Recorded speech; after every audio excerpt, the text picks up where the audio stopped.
He's not the only one. Parker Retzlaff as well. Let's see what happens. It happens, I think, towards the middle of the pack here on the top side, I believe. Oh, or in the middle.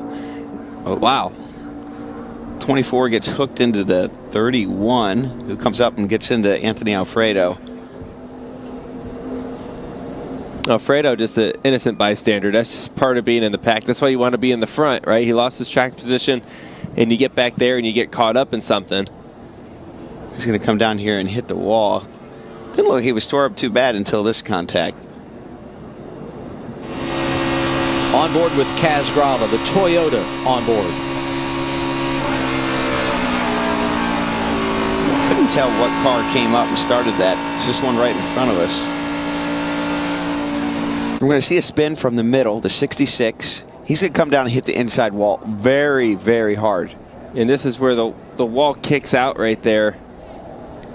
And that shot doesn't do justice. And look at this car. Barrel rolling down the backstretch. And that wasn't the half of it. By the way, Dexter Stacy has also climbed from his race car. So this is Blaine Perkins. You see he's going to get hit. The car's going to catch the air, land right here on the roof, and here comes the barrel roll. Right when you get sideways like that, it starts to bite, and then off it goes. And at this point, you hope when it's up in the air that it doesn't land on the roof. Look at the parts and pieces just coming off that race car as it barrel rolls down the back straightaway. It's at 6-7 times I think I saw that car go around. Yeah, some big hits within the rolls, right? The revolutions at that speed usually isn't bad. It's the impacts when you come down back onto the racetrack. Those are the ones that hurt. He just gets tagged in the right rear, sends him up like that. And this hit, oh! You see the safer barrier move, Joey. Thank goodness there was something to give there, but the wall comes out on a little angle there to allow the safety crews to get out on the track, and that angle is not forgiving. As you can see, parts flying off of Blaine Perkins' cars, tires, exhaust. And that car disintegrated while it was rolling over. We're under red flag now as NASCAR addresses all this.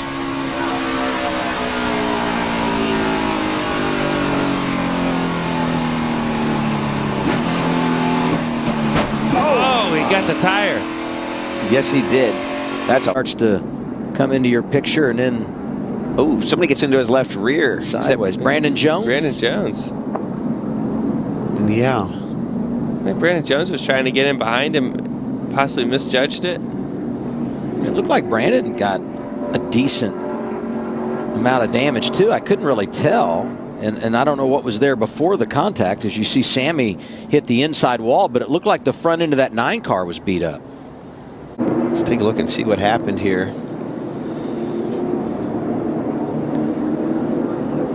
Well, it looks like something happened to the 9. He's checking up, stacks everyone up, and the one car maybe gets punted. 98 kind of gets the outside wall with Riley Herbst. Couldn't tell how bad the damage was for Riley Herbst. You wonder if a right front went down. You remember the 9 had a lot of damage on the front of his car. Maybe got on the splitter there, or maybe that damage could have. Let's see what happened. You see John Hunter get up top, to try to get the push from his teammate, and the cars are light there leaving the tri-oval there, Brad, and just the timing was off a little bit, and car's light, and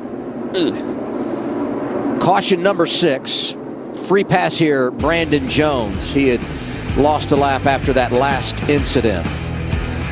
He never got hit. Another restart coming your way with right around 30 to go at Talladega. As they go into turn 3 here. So you got a little push down the back. Oh, he has to stacks lift up for the block in front of him, and that's just kind of put Josh Berry into him. Interesting, that was Truex sliding up. If you rewind last Saturday night, they got together at Martinsville. Yeah. Looked like racing to me. Oh, yeah. Yeah. That's kind of I would agree, what Joey. it was.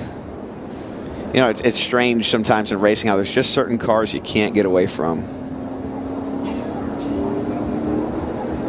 I mean, Truex was trying to get up in front of him there. And Sam did what he had to do, right? Sam had to check up for that. Yeah. And by the time the chain reaction gets back to the third car,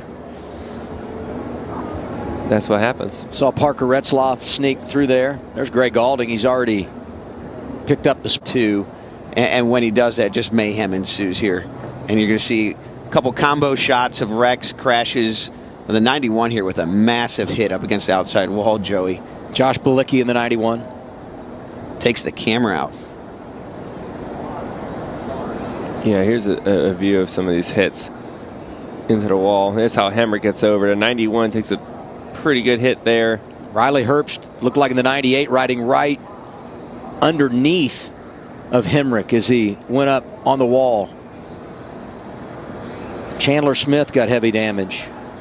And you see a lot of these guys on the bottom, some damage, maybe not that bad, right? They're all kind of out of control spinning, but all the big hits really happen on the outside of the wall. Austin Hill, one of the most dominant cars of the race, he gets caught up in this as well. He and Moffitt both with just a little bit of a spin here, but I'm like Joey, I think they're a part of that group that had minimal damage as they slid down to the inside. Not a lot of contact for those two drivers. There goes Bilicki. I'll say this, incredible work by all of our camera folks.